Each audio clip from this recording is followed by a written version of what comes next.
get things moving here, and I'd like to, at this time, introduce James Lucas, a Right Choice board member and retired employee of Nationwide.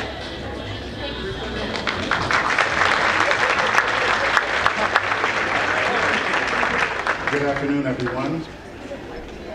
As we seek to give the invocation, let us be reminded that no matter how difficult life may seem at times, and no matter how tragic the events may surround us, and how disappointed we become with our circumstances, we're always reminded, however, it's still good to be alive.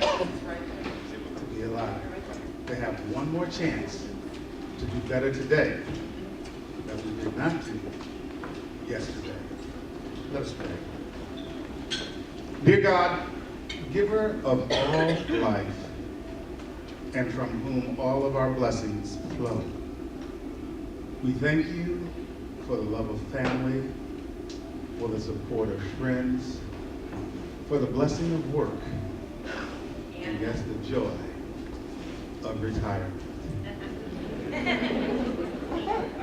We thank you too, God, for allowing us to be stewards of your world.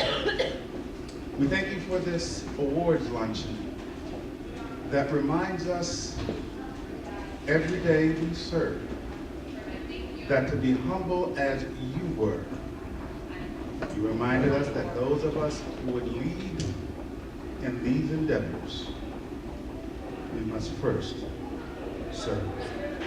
Thank you for this food that we're about to receive. And as we are fed by this natural bread, may we always be fed by your spiritual bread of life. And we say, amen.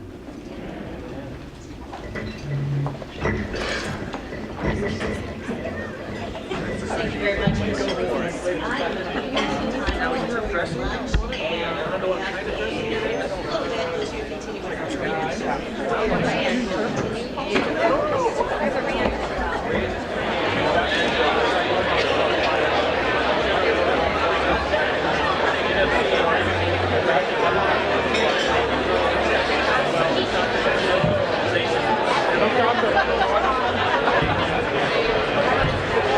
We are going to get started with our program as you all continue to enjoy your lunch today. So the invoice is really good, so we got to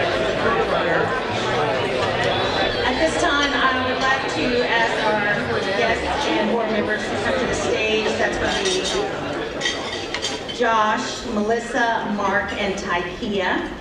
As they come to the stage, I'm just going to make some remarks about today and why we're here. The Americans with Disabilities Act is celebrating 25 years this July 26, 25 years.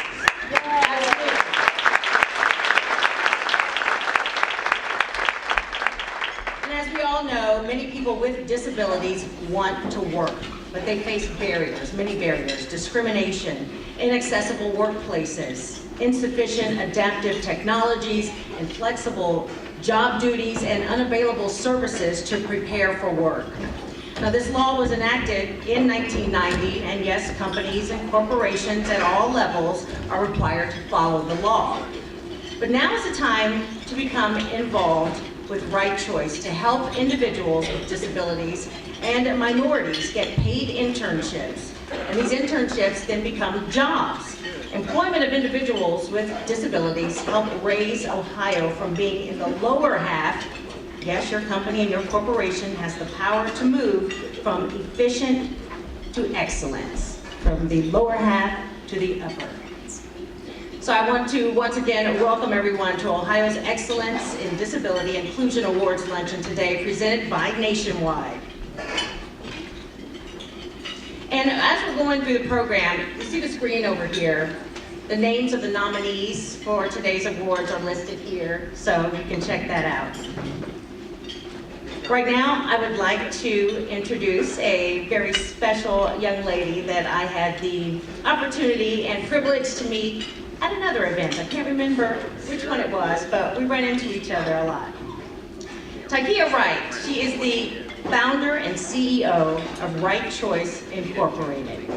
And she is a thought leader, a trailblazer, an advocate who is committed to diversity and developing the next generation workforce through internship placement and professional development training. Typia consults with companies nationally on disability inclusive diversity strategies and recently released the inaugural edition of Diversibility Ohio Publications, celebrating the leadership and accomplishments of professionals with disabilities. Ms. Wright is currently in her second year serving as Commissioner for the White House Initiative on Educational Excellence for African Americans. So please give a warm round of applause for Typia Wright.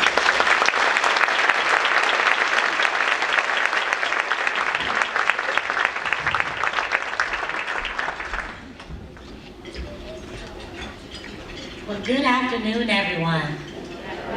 Good afternoon, everyone. Thank you. Well, thank you all for joining Right Choice as we celebrate the 25th anniversary of the Americans with Disabilities Act as we host the Ohio's Excellence in Disability Inclusion Awards Luncheon. You know, when I think about the ADA, I am actually a product of the ADA. You know, in 1990, when the legislation was signed, I was just entering into high school. So when I became a full productive member of society, you know, curb cuts existed, buildings were made more accessible, you know, but there was still a barrier to inclusion. And that barrier for me and for many others was employment. And with that barrier being in the employment space, that was really the backdrop to why I decided to start Right Choice. You know, if I rewind almost 20 years ago to the day, I can remember when the seed was planted for this organization. I was participating in a minority internship program here in Columbus, and I did everything that they required me to do. But at the end, my best friend and I, we looked exactly the same on paper. But during the interview process, she received the internship, and I did not, unfortunately. But that summer, I stayed at home while all of my friends were working. But while I was at home, I began to dream. I dreamed of starting an organization that would include people like me. I dreamed of starting an organization that would promote diversity, but when a person with a disability came through the door, they would be assured that someone internal was advocating for their position in the workplace. When I went to college, I decided to major in human resource management because I knew that that was the gateway to inclusion. I dreamed of being a conduit at a big corporation, opening up doors for other people with disabilities to become employed. But coming around and really thinking about that in reality, I understood that I came from an environment at Wright State University that was accepting.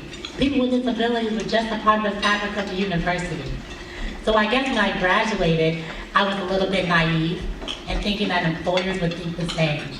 That they would look at me for my talents, my skills, and my abilities, and ultimately what I brought to the table as a recent college graduate. My dreams were quickly dashed. I was overcome with frustration because I was at home. I was sitting there as a college graduate. I was an African American, female, with a disability, overeducated for entry-level positions, not enough experience for master's degree required positions. And then the ultimate is that I was rolling into those interviews and not walking into the interviews. So I allowed myself what I call a 5-minute pity party. I got it all out of my system, right? And at that moment, God began to show me His plan. And He reassured to me that His plan was still for me to be that conduit, but not inside of one major corporation, but externally, on behalf of many corporations, creating doors of opportunity for young people to go in.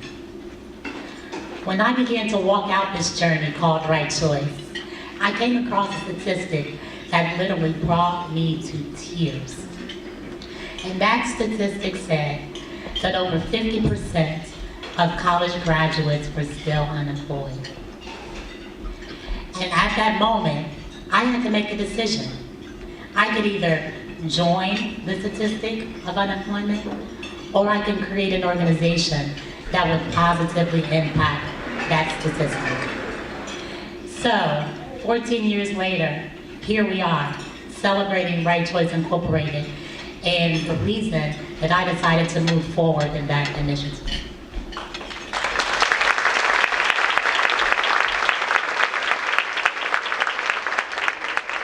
You know, I oftentimes think about, you know, if I was not obedient to what my purpose was and what my passion was, thousands of young people would not have been connected or would not have been given the experience needed to be successful in the workplace.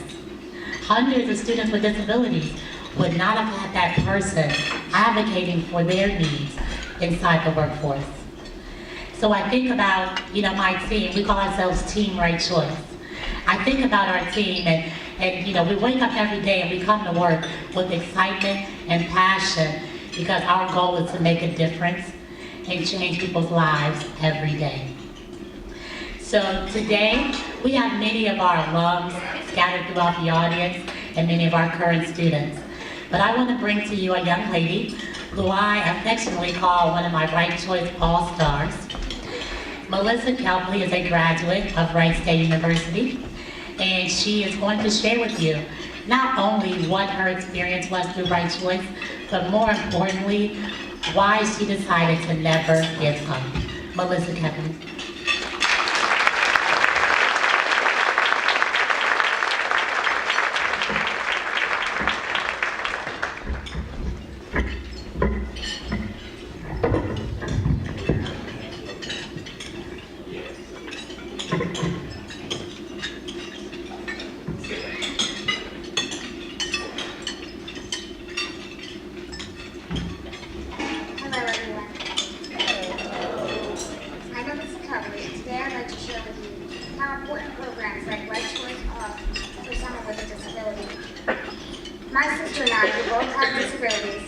We're lucky enough to be born to two of the world's greatest parents. I'm not just saying that because they're with us today, but truly, they pushed us to be better people, forcing us to take pride in and responsibility for our own actions, attitude, education, life, successes, and even our failures. Going to college was never really an option. It was expected in my immediate family. How else would I make a living? I remember going to my first college fair and many of the college recruiters pushing us in the direction of Wright State University. It was like they knew their own college's programs would pale in comparison to the ones offered by WSU for students with disabilities. I took advantage of the many programs offered by WSU's Office of Disability Services to help me complete my degree in mass communications. I began working with Right Choice during my sophomore year at Wright State University, when I was introduced to Angela Bonza. She began mentoring me on how to present my resume, my appearance, interview skills, and more before encouraging me to apply for various internships. I've had many opportunities, but my internships with Right Choice and Wright-Patterson Air Force Base are the most notable. Right Choice believes students with disabilities need internship experience, so much so that they are even willing to take a risk and offer in-house opportunities when possible. Before I knew it, I had received a job offer from an organization in Columbus for a summer internship with a possible long-term job offer. It was a dream position on paper. After meeting at their offices, it seemed like a done deal. There were duties that their intern would normally complete, including traveling across the large work site and delivering flyers to multiple areas. I suggested doing this work on my lunch hour with my home health aide. That's when everything changed, and they rescinded their offer. They insisted they needed to pay the home health aide for doing the work because of security protocol. I was devastated. I contacted Angie, and together we brainstormed solutions we could offer the company. Takia suggested we have a meeting with them to work out something. The entire process was very difficult for me because up until this point, I had never experienced this unwillingness to cooperate in any aspect of my life. After a long meeting, I was again offered the position, but I wasn't sure it was right for me anymore. I ended up taking a position at Wright-Patterson Air Force Base, where I played a key role in managing security classifications for hundreds of government documents across the country. Even though I thought this internship had nothing to do with communications or my interests, my mentors at Right Choice stressed to me how important it can be, how much you can learn from just one experience in the workplace. Boy, were they right. That summer, I developed my communication skills with superiors and even a few four-star generals. My internship experience, knowledge of communications, and social media helped me to land my current and truly absolute dream job. After my internship at White Hat ended, I filled out a lot of job applications. One day, my mom came across an opening for an international program coordinator at an area Catholic church and school. My qualifications seemed to match up pretty well, so I decided to put my hat in the ring, even though I was sure I would only get a phone interview, as I had done so many times before. After making myself a nervous wreck, I could not have been more surprised how well the phone interview went.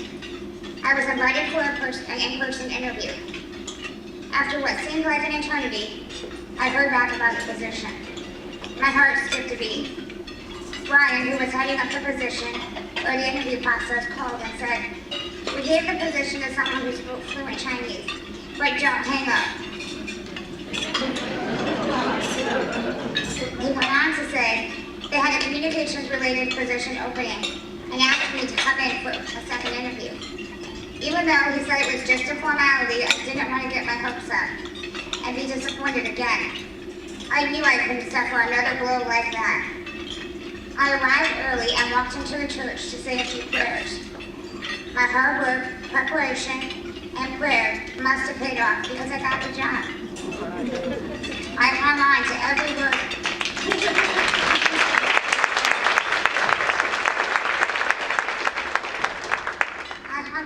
Every word my now boss Brian was saying.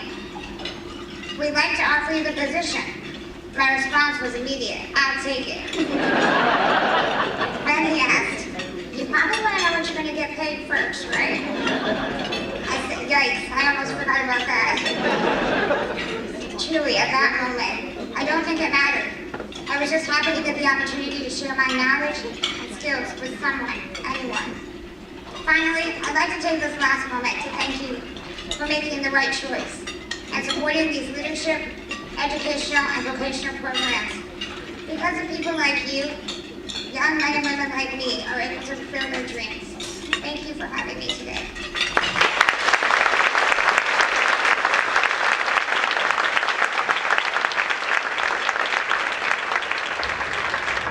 Thank you very much, Melissa, for that inspiring and funny story. Where are Melissa's parents? She said they were here. Stand up. Let's give you guys a great round of applause.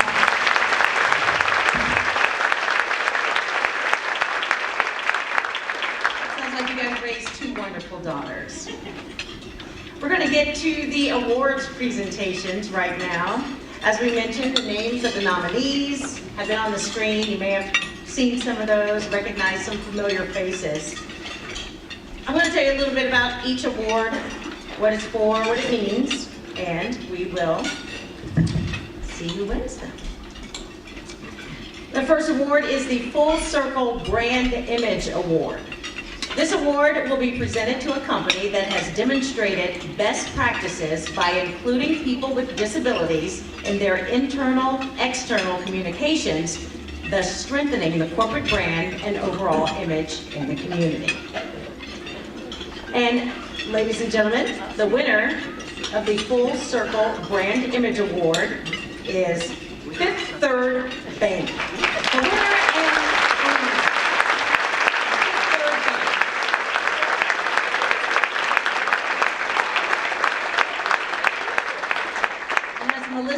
shared in her story and Takia in hers, you see how important it is for businesses to step up and do what they need to do to make our community better and include everyone. So, great job to Fifth Third Bank. Our next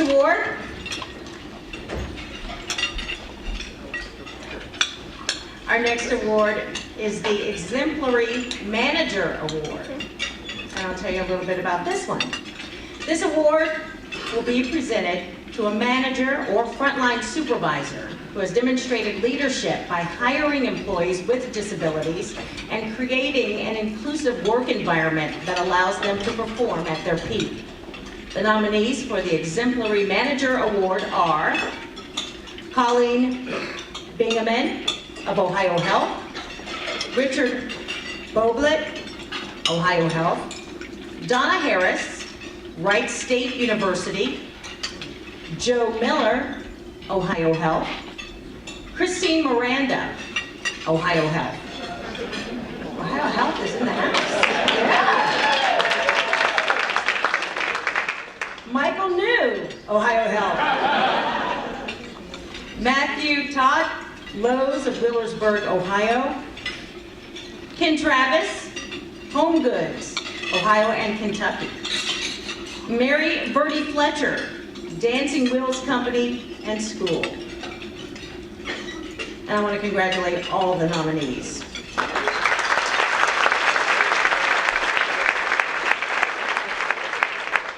Well, the winner of the Exemplary Manager Award is Mary Bertie Fletcher of Dancing Wheels Company and School.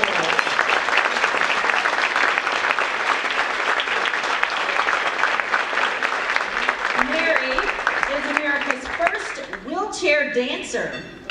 She's taken a field where disabilities were not accepted and worked endlessly to shatter the stereotypes, change attitudes, bring hope, advocate for inclusion, and essentially be an agent of change for dancers everywhere. She makes the arts accessible to all people of all abilities. So, congratulations, Mary.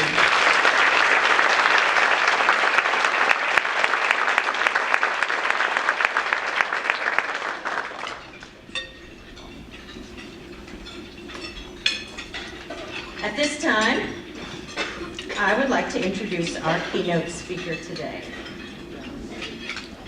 Josh Blale, Indianapolis Colts community spokesperson. I just met him today, interviewed him really quick on social media so our station could share it because he has just an inspiring story. And boy, was he a good interview. Yeah, he was interesting, entertaining, he had a great story to tell. And then, a lot of times your story is a little bit about the storytelling to get people to listen. So I think you're really going to enjoy what he has to say today. Let me tell you a little bit about Josh. Marine Corporal Josh Blale, got it right. Josh Blale is a native of Greenfield, Indiana. After graduating high school, Josh attended Purdue University. Upon completion of his education, Josh decided to serve his country by joining the United States Marine Corps in 2004 and was activated for a tour of duty in Iraq in 2006. While serving in Iraq, Corporal Blale, gotta get that right. Corporal Blale was severely injured, resulting, as you can see, in the loss of both of his legs. After extensive rehabilitation, Blale returned to Indiana in August of 2008, where he attacked his new life head-on. This new life included employment as the Indianapolis Colts community spokesperson. Indianapolis Colts owner, Jim Irsay, has described Blale as very talented, bright-eyed, and skilled. And Josh now travels the country to spread his message of hope, one step at a time. See, not even that thunder's going to stop Josh. So help me give him a big round of applause and welcome him to the stage.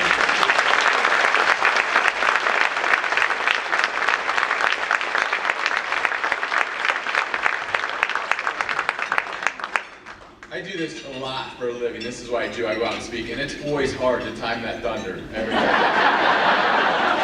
But you know what? Sometimes it works out well.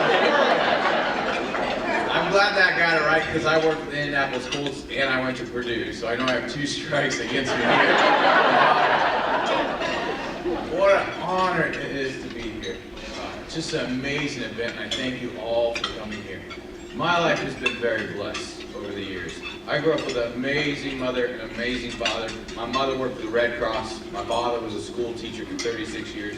Just taught me the importance of working on it, but giving back, supporting everybody, enjoying life, fighting for the good things in this world.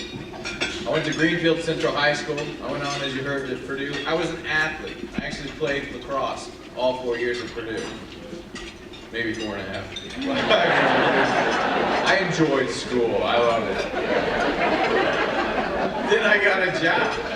I got a job at an insurance company in Indianapolis, a very good insurance company. I was a corporate recruiter at age 22. Very blessed to get that job. I have to admit, right here, as a corporate recruiter, you know, I went through thousands upon thousands of resumes, always. And it was always hard when I did interviews. And I had an uncomfortable feeling when someone came in with a disability. It wasn't on anyone except myself. I think sometimes as employers, what we find as uncomfortable or something is the ignorance. This is why Right Choice is out there. That's why we have awareness things to show. Now, people with disabilities, anybody is no different. We all want the same things. We want the good things in life. We want to work hard, earn our keep, and enjoy the little things. After this, one day happened in this country that changed everything. I got stuck in traffic on September 11th of 2001 when I received a phone call that the 2 towers had been hit. I got to work and watch those horrific events take place. And I knew it was something that would change us, but then something inside of me was stirred. Something knowing that I was a big kid physically. Mentally, my father was an F-4 pilot during Vietnam. My grandfather had served in World War II in Northern Africa. He actually had 4 brothers that served. They all 5 were deployed at the same time. 4 of them were shot and injured. They all survived, thankfully. My grandfather was shot in the arm. He said when he woke up from his injuries, he heard Amazing Grace playing on the bagpipes, and he knew that he was in heaven. He said then he heard his sergeant's voice. There was no way his sergeant made it to heaven. These are the kind of stories I grew up with. And I just knew that I was able to do this. I thought, you know what, I can do this. I believe in it. And I wanted to give everything. So in 2003, I decided I would join the United States Marine Corps. In 2004, at the age of 27, they sent me to boot camp. When I quickly realized that 27 is not young to join the Marine Corps. I was the oldest one there, by far. 8, 9, 10 years old. 13 weeks of just grueling, miserable drill instructors constantly in your face, pushing you harder than you've ever been pushed, mentally and physically. After 13 weeks, I graduated. I was proud of it. Proud to join my father's footsteps, but to join in the tradition of this country. That will allow us this freedom. That can say that we're all created equal. That's what I was fighting for. I also went on to do infantry. I knew I wanted to be sent, so I joined the front lines. Did 9 more weeks infantry rifle school. Then I went back to my job after completion of that. I went back to the Conseco insurance. I was doing a week in a month. I was a reservist. 2 weeks in the summer in the Marine Corps, back and forth, completing both of these. And then in January of 2006, I got the phone call late one night telling me I've been activated to go to war. Something I'd signed up to do, something I was willing to do, ready to do, excited about. But also telling the family, saying goodbye to my girlfriend at the time, talking about the possibilities of not coming home. And in 2006, in September, they sent us to the city of Fallujah, Iraq. It's a bad spot. Unfortunately, it's gotten bad again. But we're there to help protect those people. But Marines go into a city for one reason. We're going after specific targets. We're looking for men. We're going house to house. And as hard as that was, going in somebody's houses, I knew we were making a difference, trying to change their lives to the better. I also realized how fortunate we are here. On October 15th of 2006, I was in a Humvee, conducting combat patrols, stopping vehicles, looking for suspicious articles, going after specific targets. Got a few guys that day. I loaded back up. My guys climbed back into our Humvee. We took off driving down that dirt road to Fallujah. We did a U-turn, reset, just to go back and get with the other 2 Humvees. When we turned over the median, that's when the bomb was set off. My world went black. I was instantly knocked out. 17 to 18-year-olds, my guys I trained with, these young guys that once doubted, went in there, risked their lives, and got me out. Tourniquet in my legs got me to Camp Luncheon, a nearby surgical hospital. I know I owed my life to those young men. But I woke up 5 days later. I'd been in a coma. I woke up in Luncheon, Germany in a hospital. No recollection of what happened to me. I can remember the day preparing routes. The thing I could realize is that I had fellow brothers in that vehicle, guys that lived and served with my friends. I couldn't find them in that hospital room. They explained the hardest part, that I lost 2 of my good men. My sergeant was killed directly in front of me, and my roommate, one of my closest friends, was killed next to me. But I had survived. My gunner had survived. He had lost his right leg, but was doing good. My driver, miraculously, was untouched. He was in the same explosion, the same vehicle, he didn't have a scratch. I'm thankful he wasn't injured. Then they had to explain the extent of what was wrong. They told me that I'd lost both of my legs above the knee. I'd broken my pelvis in half, so I have a 6-inch screw, 27 pins in my hip, broke both my wrists, my nose, my jaw. They classified me in post-traumatic stress disorder and severe traumatic brain injury. My father tells everyone his brain was like that before. And he's pretty correct on that. But I was scared. I was hurt. I was angry. I was angry at life. I was angry at my faith. Things were tests I didn't get it. Why were my friends gone? Why was they different? Why were my legs gone? My life I didn't think would be enjoyable ever again. And I bottled up that anger.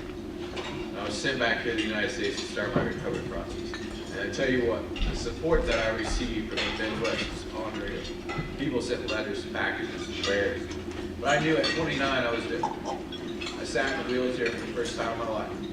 I'd withered down to about 110 pounds. I'd been a big kid. And I refused to go into public. Emotionally, I couldn't handle it. I didn't want to deal with the stares, the looks, so I hid from this world. Started my recovery process, but I wasn't about to leave. Until my sergeant offered me a trip I couldn't pass up. He always came with new ideas, organizations that support us, assist us on things. But the day he approached me, he said, "Blah, how would you like to go see the Indianapolis Colts play the Chicago Bears in the Super Bowl?" You might be able to do that, Sergeant. This is the first time I left that hospital. I got to go see my hometown win a championship, and it was fun. It was exciting. It was great. I was surrounded by Bears fans and made it even better. But I realized something that day. I was different. I sat in front of tens of thousands of people. For the first time, the skinniest could be in that wheelchair. The first time I didn't care. Because I knew it wasn't about that. It wasn't about the exterior. It was about who my parents had raised me to be. My community, my coaches, my teachers, my drill instructors had taught me to fight, to enjoy the things of this life. That I was disabled. That things were going to be different. They didn't have to be any worse. They could actually be a lot better. And I knew it was that, just like this, effort to excellence. I had to put in the effort, that I had to start trying, that I had to get better. And I was transferred to Waltree Medical Hospital in Washington, D.C. to start walking in again, to get up on my feet. And I remember the first day came to get these new prosthetic legs, and I was excited. I spent 6 months in a wheelchair, had stood, I was ready to stand up. When they brought out these legs, they aren't actually the legs I currently wear. They weren't the legs I saw the other men and women training in. They brought out the 2 shortest little legs you've ever seen in your life. And they had the feet on backwards. So that's all right. I can do this. I know this is part of it. So I just got to start. I got to go. No matter what happens here, I just got to give everything I can. That's what it's about, just putting the effort in. The effort to keep going. And each day was a new challenge. It took me 5 days before I took one step. And the gamut of emotions went through, but the support continued. The letters, the prayers, everything, and that was what kept me going. I ended up having a long time in recovery. I remember it spent me about 6 months before I could even walk, and I was excited because the first time I ever went to public, walking on my legs, I went to a restaurant in Bethesda, Maryland, that I'd been to many times. I was kind of proud this day because I was up on my legs, and I decided to walk there. My girlfriend was with me, and I remember as we walked into that restaurant, my foot caught on the rug, and I fell. And I could feel just my face turning red as I sat there on the ground. I could feel the embarrassment and the anger. But I stood back up and I just asked if we could go back home. She said, "No, we're here, let's just go ahead and eat." So I remember just eating as fast as I could, being upset and not saying a word the whole time. When we got done, the bill came. Someone had paid it for me. And I just remember thinking to myself, there's a lot of restaurants that I'd like to eat for free at. Oh, no, that's not the good restaurant.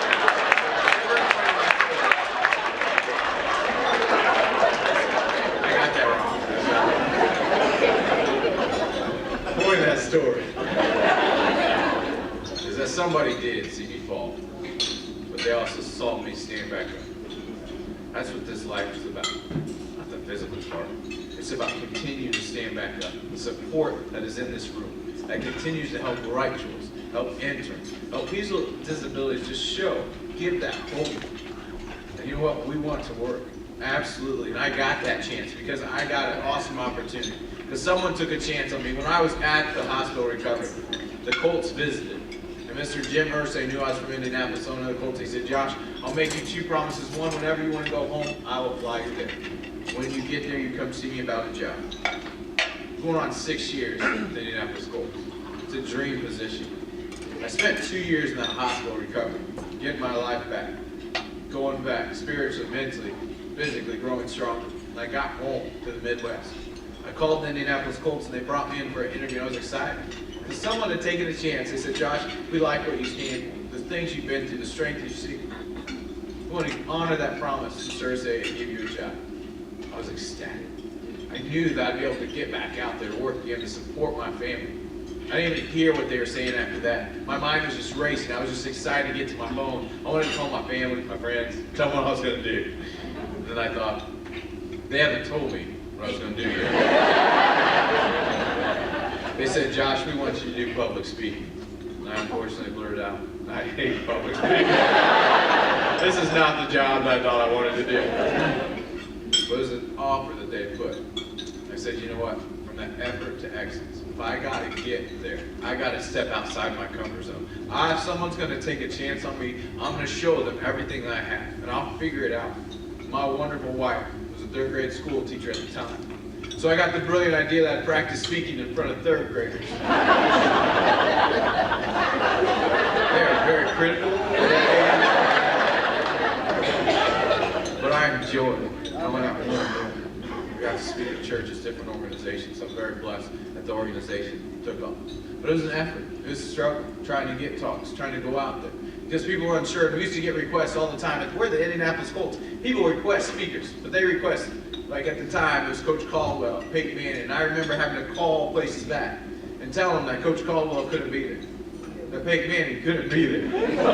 But I could go. They'd be like, who is this again? I was like, never mind, I'm sorry. I said, you know what, I'll be there. You just give me that opportunity to speak. And I'll show up. I'll give everything I got. And now, it's great. I get requests in all the time. And I love it. Because I get to go out and show. It's about work. It's about enjoyment. It's about life. It's about giving us opportunities. Employers at this that are taking a chance and using the right choice. Showing kids in the internships at an early age, looking at them and saying, you know what? Sometimes things aren't fair in this world, but we are. And we're going to give you every opportunity because that's all we want. The first day I worked there, Tom Zupanzi, who was a strength and conditioning coach and our vice president of marketing, worked his way through the Colts. And a wonderful man, works for Deem, a company that sponsors me, said, Josh, that promise of that job that Mr. Irsay is here. But now you're here to work. It's the greatest thing I ever heard. Because that's all I wanted. I just wanted to work. And I tell you what, I love it. I'm thankful that it led me here today. I'm thankful that you were led here today. Because hope is a very powerful thing in this world. And giving those job opportunities, teaching us that life goes on, that you will look for the insight, that being ignorant about something that I was, just asking questions. Trust me, we're well aware of our disabilities. Everywhere I travel across this country, and I'll get to a hotel late one night and run into my contact, and they'll say, are you Josh? And I'll introduce myself, and we'll talk back and forth. And eventually, at some point, they'll say, you know, I recognize you. I can see your Colts shirt from across the room, and I knew who you were. There's nothing else giving away who I am. Maybe this area down here, right? I know my legs are gone, trust me. I'm okay with it. I'm not worried about that. I'm well aware. We're willing to talk about it. It's about awareness. It's about using right choices. It's about partnering up with good people and saying, hey, I'm here to make a difference in this world. If you just give me the opportunity, you just give me the hope. And now I have that chance. I get to support my beautiful wife. I have 2 kids at home. I have a 4-year-old daughter and a 2.5-year-old son. That's why I travel quite a bit in my own But I have a fabulous job. And I know that was an awesome opportunity working with the Colts, and I'm blessed to have it. But I also know if that opportunity would have come, you know, it would have changed some things, but I wouldn't have given up. I would have gone still. I would have used that effort to get to excellence, to continue on. And that's what everybody wants. So I thank you for that support, to continue on, to enjoy this life. I say thank you. And sometimes thank you, it's hard to express all that. But I want to tell you one last story about the power of thanks. I happened to go back in October to Germany, Luncheon, Germany, to the hospital. I went back with 6 other Marines to say thank you to the staff. Thank you for what they had done, continue to do, because they had seen the worst of so much. And they don't know what happens to us after we leave. So we went back to say thank you to the doctors, the nurses, the Fisher House, all these people that gave. We went back to say thank you to the helicopter pilots that fly in the territory to get us out to medevac us to different places. And I remember I was sitting at a table on October 15th, 8 years to the day that I was injured. And a Marine walked up to a helicopter pilot, Captain John. And he asked Captain John if he knew who was flying in a certain area over Afghanistan on a certain date, a certain location. Captain John said, I've been with this unit for a long time. I know exactly who was there. I know the guys who still keep in touch. And he said, just tell them things. Captain John said, absolutely. The guy Herman was very nonchalant about saying, he said, just tell them things. He said, I will, no problem. I can contact those guys. But can you tell me why? He said, we were on patrol one day and we'd stopped. We'd gone into the house and we'd secured it. And we'd gone around the house to check both sides of the house several times. We'd run that route 15 to 20 times just back and forth around the corner. He said, we're getting ready to pack up, load up. We'd taken some light injuries, but everybody's okay. He said, my buddy said, I'm going to go secure the west side of the house one last time. He walked that same path. We'd walked 15 to 20 times. That last time, he tripped a mine. It basically cut him almost in half. He said, I didn't know what to do. He said that I couldn't tourniquet. I just sat on it. I was trying to stop anything I could. And as I sat there listening to the story, he was very nonchalant about it, just telling these captains, and I have tears in my eyes. The helicopter pilots have tears in their eyes.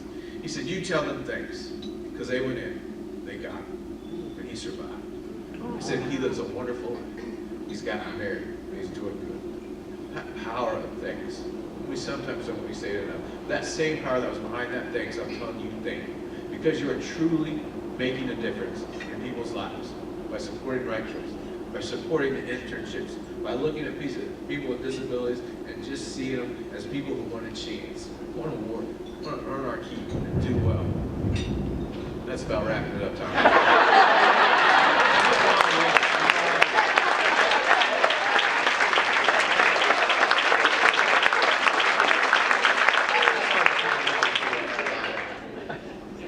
But thank you. I ask you, I know, places like Right Choice, they need to be supported, not only the companies supported, but also we look at financial. And I know, you know what, people in this world support a lot of things, but I'm asking, if you have the means to do it, if your company can do it, there are envelopes in the packages that you have at your thing. You can look at those and just look into your heart. Try to grab those, and I tell you what, if you could get those out now, I'm not putting any pressure on you, but they're probably stuffed in, if you look for a picture of me, all right, I'm trying to both things. I think it's in that pamphlet right there. There are pens at your table, and then people will come around and collect them later on. But just look, if you have the means to do that, what those dollars do. The opportunities and the hope that it continues to give for Right Choice. It continues to support things like this, the awareness that people go out there. If someone would have taken that chance on me, given that support, I don't know where I would have ended up. I would have kept working hard. But it did lead me here today. I'm here to say thank you. Thank you for what you do, the companies that are involved, the people that support it, the people with disabilities that we continue on. Continue on to show how we continue to go forth no matter what. And sometimes life is hard. But I tell you what, the smiles on the faces that we can have and show that we are just blessed to be here. And I'll always have that smile on my face, because I know I'm blessed to be here. Thank you for listening today. Thank you for your support. God bless.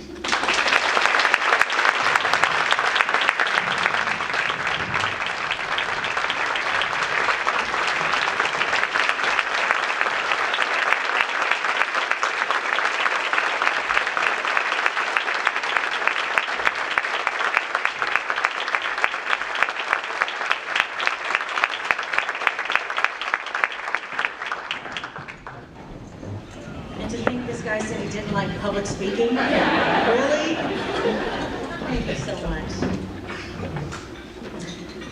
It is all about inclusion, and we do have a final award that I want to present at this time, because as Josh mentioned, as Taikia mentioned, as Melissa talked about, inclusion is important because we all want to be included. We all want the opportunity to work, to take care of our families, and to be a productive citizen.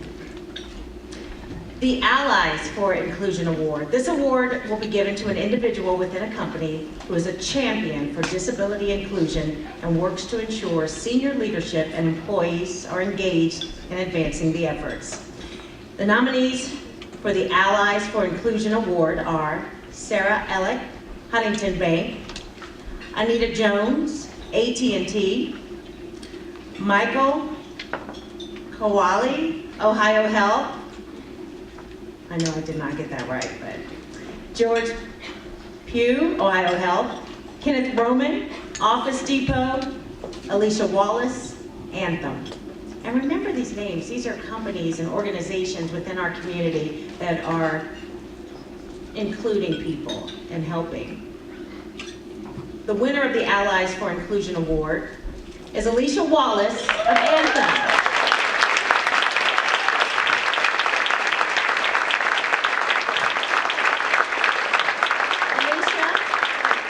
Alicia is the point of contact at Anthem for all things disability. Her work as an advocate, event coordinator, leader, and nominator all culminate in her ensuring individuals with disabilities are employed, are promoted, and supported by Anthem. So a big congratulations to Alicia and all of our award recipients today. And in order to assist people with disabilities into getting into companies, getting into organizations with these internships that lead to permanent work, it's important that we have the help needed to help Right Choice. As Josh mentioned, the envelopes are on the table, and if you would like to help out and give what you can to one of the most worthy causes, I think, that are around, please do so. And I just want to say, Right Choice Incorporated, if you weren't familiar before today, is a workforce and leadership development organization focused on amplifying the message of disability inclusion within the diversity and inclusion space. The organization actively engages persons with disabilities and those from underrepresented populations in career development activities. Right Choice partners with employers to design outreach and talent development strategies that activate an untapped talent pool often absent from the corporate radar. So that is what they do, and we've told you how you can help. All right, I want to take the time out to thank the Right Choice Board of Directors for your leadership and vision for the future of this organization. And to also thank the sponsors, our sponsors, very important. Our presenting sponsor, Nationwide; gold level sponsor, Walmart; silver level sponsor, Anthem and Fifth Third Bank; table sponsors, Ohio Health, Molina Healthcare, OCLC, Elford Incorporated; Ohio Means Jobs, COWIC, Franklin County; Greenleaf Training Services, Ohio Nurses Association, Creative Living, Morrison Family, Wright State University.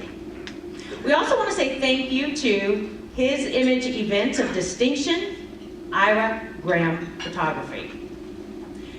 Before I let everyone go, I want to let you know that there is a video of today, and you can sign up at the registration table to be able to get that video, and you can hear our inspiring speakers and Josh. And once again, who wouldn't want to do that?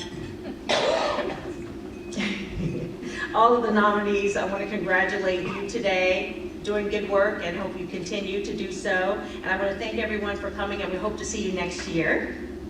Right now, though, we'd like all the nominees to come to the stage for photos. Again, if you want the video, you can go to the registration table and sign up for that. Don't forget your envelopes to make a donation. And do you just leave the envelopes on the table and you guys will get them later, or is there someone? Oh, the baskets, there you go, right by the door. So do that, help out, And thank you so much for coming today. Thank you.